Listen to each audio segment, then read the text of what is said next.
there any one word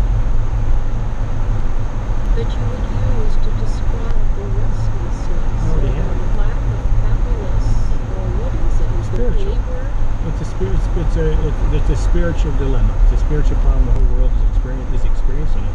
But and it doesn't matter how people do, people come up with different words. This is just my word. Mm-hmm. But Ian Bremmer's article, just read it. Talking about what the next year was going to be like, and from country to country there is a dis-ease, and there is a direction. There's a trend. We can talk about. There's a direction to history. There's a trend to these events, and all these events, we can group them together and come up with different meanings for them. And what are they trending for that's toward that's hopeful? Well, you get to decide. You just did. You identified a whole bunch of positive things are happening.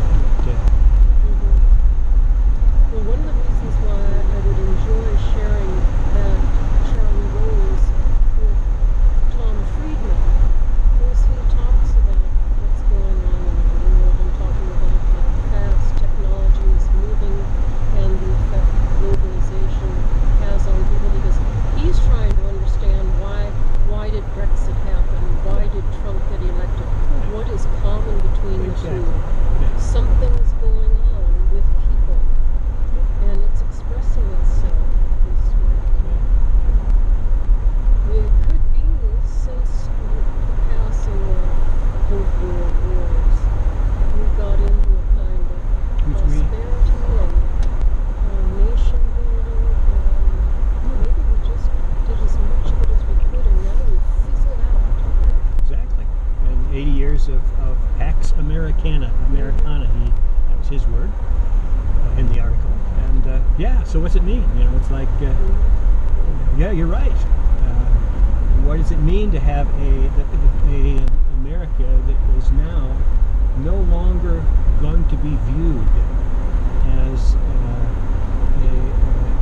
model of values and a model of what's happening to liberal democracy?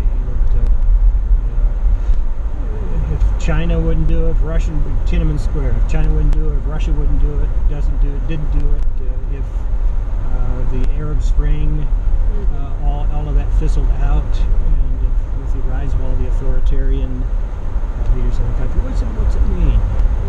And where's it going? And so that everybody's trying to figure that out, and that's why it's so exciting to be alive today and be able to talk to people about this phenomenon. It's shaking us. It's shaking people up, and they're thinking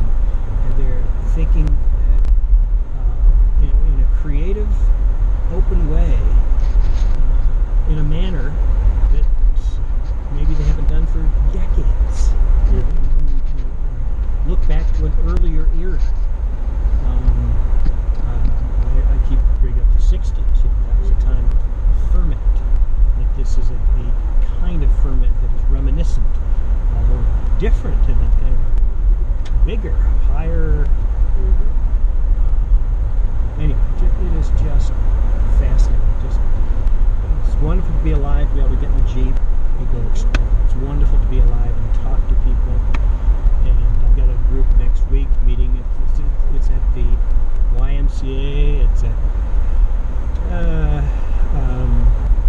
two people. He's got a theology degree, and it's one of the women who ran for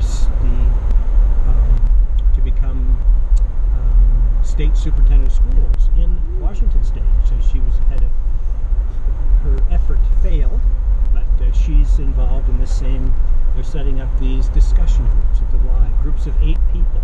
They're setting up kind of rules to have those discussions, all to focus on this subject, which